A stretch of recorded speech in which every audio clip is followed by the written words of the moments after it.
relative to the Senior Bowl. You wrote an article, Andrew Berry, and talking about some of the quarterbacks that are going to be seen in the draft process. So there's Shedeur, Sanders, and you had some quotes from him about each. So Shedeur, really impressive young man, poised, calm, smart, Hall of Fame dad. Going to get to know him and even more over the course of the spring. Really impressive. So it's kind of interesting. You know, we've talked a lot on this show about Sanders, and Dion said, you know, way back, you know, wouldn't let a young quarterback go there. We'll see. Those things change. Sanders is an intriguing guy, without question. Yeah, he is a talented quarterback. He can play from the pocket and has above average accuracy. So, and I think, so talking in reference to either him or Cam Ward, I think that Sanders would be a better fit for, the Kevin Stefanski offense. But I don't know about it. Pick number two, that's a little high for me. There are some other concerns, essentially towards his ceiling and what he can ultimately be. I just don't know that he's worth the number two overall pick.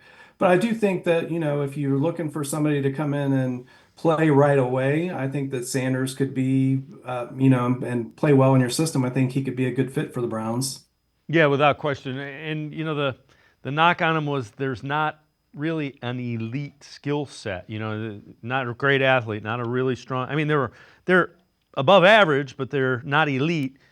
He does process things elite at relative to football. So again, we'll see. Jalen Milroe is another one, and this one's intriguing. A ton of familiarity.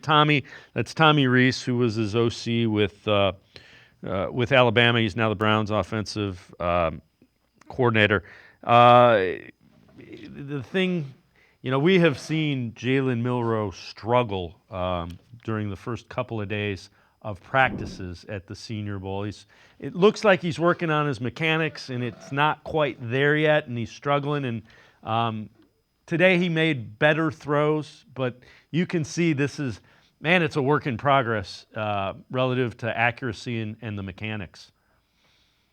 Yeah, he's going to be a project for sure. And, I think the hand size issue that came up is also another thing to be concerned about playing in Cleveland. So ultimately, I mean, the guy he's going to test off the charts at the combine.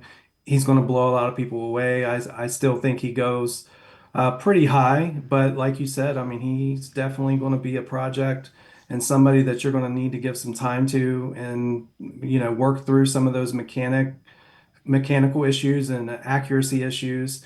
And, as far as struggling down at the Senior Bowl, I know we've all kind of seen the clips over the past couple of days and, hasn't been the greatest for social media, but, it is kind of a different environment, tough environment for what those guys were used to, especially coming in the first day of practice.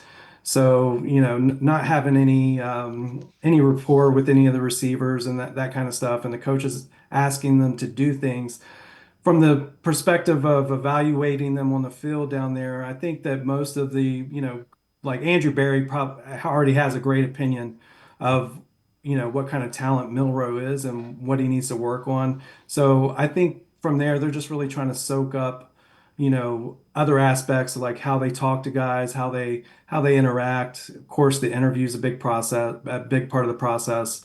But all of those kind of things that are immeasurable, and just to get a chance to be around them. Yeah, well, and the thing I would say, the Browns are going to know more about Jalen Milroe than anybody because of Tommy Rees. Tommy Rees coached him for an entire season. So For sure. the other one, Jaxson Dart. And Jaxson Dart, the more I see of him, the more I'm intrigued by him. High level processor, really good anticipation, accurate, pounds the middle of the field.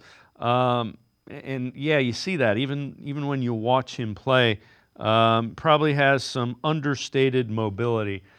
Dart is interesting. That the concern that I have with him is that was a very gimmicky offense, and doesn't mean it was a bad offense. He just didn't throw the ball downfield as much as you would like at Mississippi, and guys were wide open when you watch Mississippi play.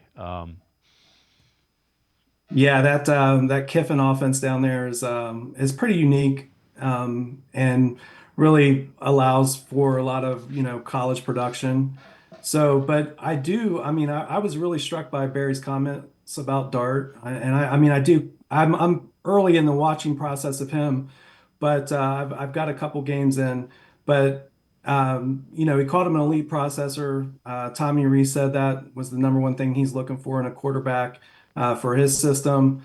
And then also, it really struck out to me, Barry pointing out his knack for being able to throw the ball over the middle of the field, because that's something that, we certainly want to be able to do with tight ends and throwing the ball up the seam and those kinds of things in that Stefanski style offense. So those are two things that really caught my attention with that quote. Yeah, and you saw that. I have seen that in clips from the Senior Bowl practices. He throws the ball over the midfield. I saw that. I watched their bowl game and I watched them one of their SEC games, and that was my reaction was he throws laterally and he throws over the middle, and that that was like everything. But I mean, he was pretty accurate. It was just interesting.